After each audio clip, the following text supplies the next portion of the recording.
Yon mga boss, pull out na naman po tayo. Ito po, ipapakita ko lang po sa inyo ang freezer ban ni Bossing ng Bantayan Cebu. At ipapasilip ko po sa inyo. At pang 5 unit na ni Bossing to, online reservation yung apat. Yung isa, pumunta siya. And then ito naman po, pinakroom po natin yung mukha niyan para pogi.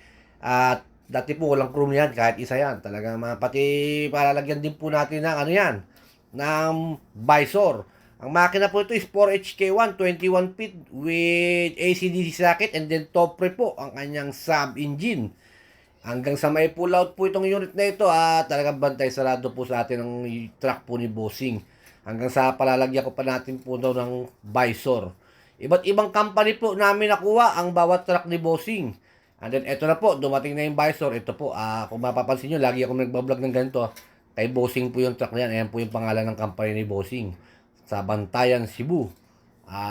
Talaga naman na all goods na ang unit ni Bossing. Talagang pinalagyan pa namin ito.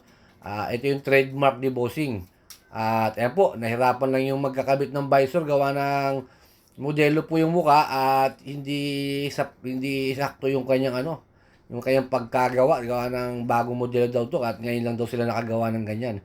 Yung ibang mga 4HK1 hindi raw ganito. Kaya ito po. At kinakabit na po. Ay, nakabit na po. Dito sa company po namin yan nabili. Ang truck na ito. Pero lahat ng unit niya, iba-ibang company po namin nakuha. And then, ayan, finish na. Yung ano naman sumunod, yung electrician naman sa ibabaw. Kanina yung nagkabit ng kuwan, ng visor. And then, ito, napailaw na po natin. Ayan na po. Talaga naman na all goods, mga boss. Ang ganda. Ang gandang tignan. Ang dami pong nakatingin sa truck na ito. Nung ipo-pull out na po namin. Talagang gandang-ganda sila. Ito po, finally pull out na po. Dito na po, standby naman namin dito yung truck. And inantay na lang namin yung picture taking ng company. Ayan po 4HK1. Sa mga gusto po magpa-guide po sa akin dito sa Subic, tawag-tawag lang po kayo sa akin. Talagang babantayan po natin ang unit nyo. Hanggang sa may pull out, kasama ninyo ako. At para i-video po natin yung mga magandang unit na mailalabas nyo.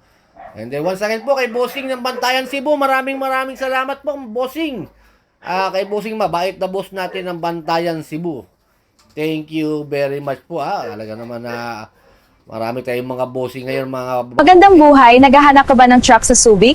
Tumawag na kay Subic Truck TV at magpa-guide. Magandang buhay, naghahanap ka ba ng truck sa Subic? Tumawag na kay Subic Truck TV at magpa-guide.